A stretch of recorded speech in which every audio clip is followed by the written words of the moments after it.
go ahead, take a seat, and get comfortable because it's story time on the channel today. And oh boy, do I have a story for you. Today I'm telling you the story behind my first kiss, and I apologize in advance, but I'm a bit behind today, so I gotta peel these potatoes at the same time because I'm gonna make dinner right after this. Like all good stories, this happened after 8th grade during the summer on our field trip to Washington, D.C. and New York. If that sounds familiar to you, well, that's because that's also the time when my story about the first crime I ever committed also takes place.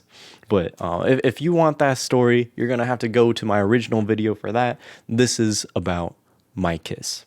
So, it was the first night of the field trip. We had made it to DC.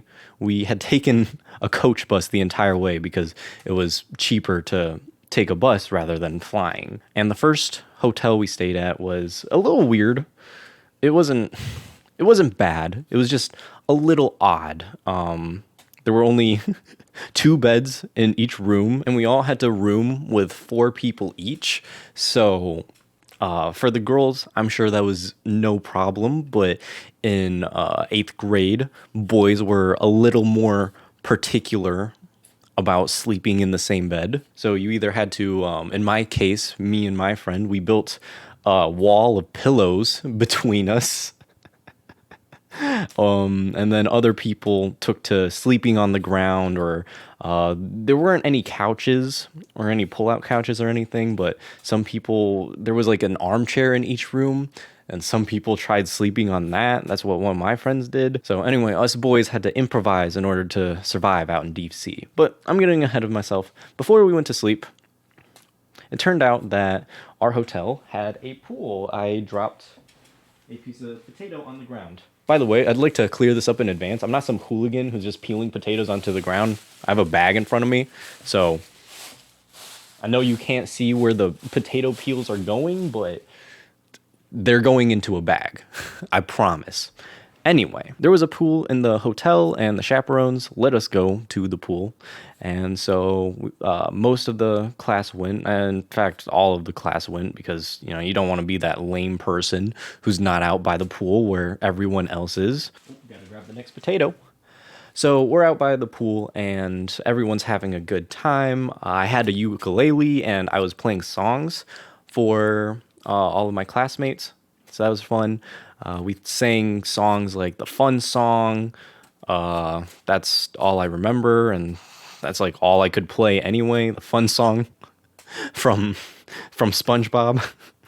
Of course, we were throwing water at each other, pushing each other in the pool, playing games of chicken, and of course, as any 8th grader would do, we were also playing Truth or Dare. It wasn't so much Truth or Dare as it was just all the girls telling each other to go kiss different boys, which is such a typical gross 8th grader thing to do. Oh, look at that. We've got a sprouter. It's fine. So eventually, a girl comes up to me and tells me I got dared to kiss you.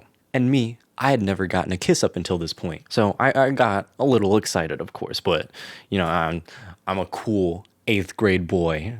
I'm not gonna let that show that I'm excited to get my first kiss. So I played it off like, ew, I don't want my first kiss.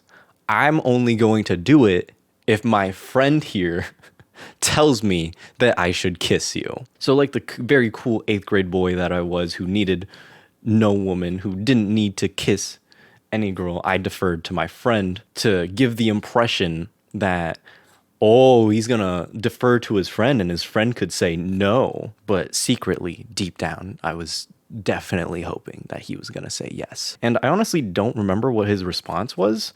It was either, yes, do it, or, dude, I don't care. I think it was the latter, but I'm not completely sure. The details are still hazy. So I deferred to my friend. He said something, but whatever it was, it resulted in me telling the girl who had been dared to kiss me that I would go through with this kiss. I forgot to mention an important detail. These weren't just regular kisses. No, we were at a pool. So of course, these kisses had to be underwater. So Me and this girl were about to proceed with our underwater kiss. She dives down. I dive down as well.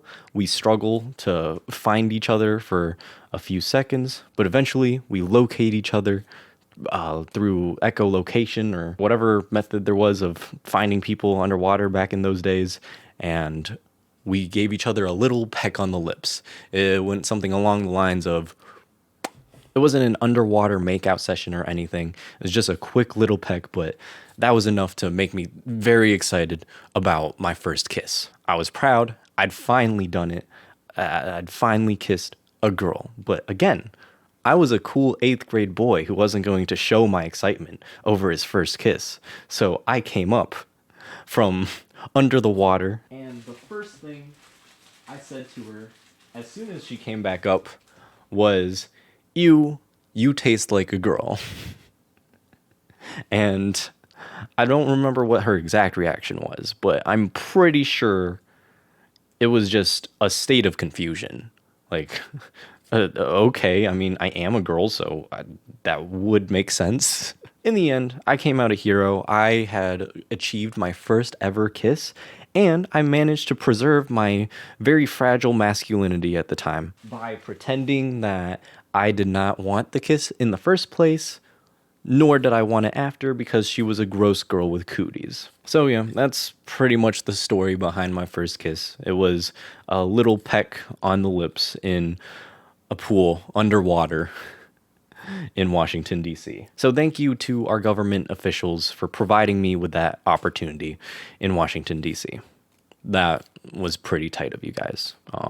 That's about it. Short little story for today. Nothing too crazy. Hope you guys have an awesome day, and I'll see you later. Bye-bye.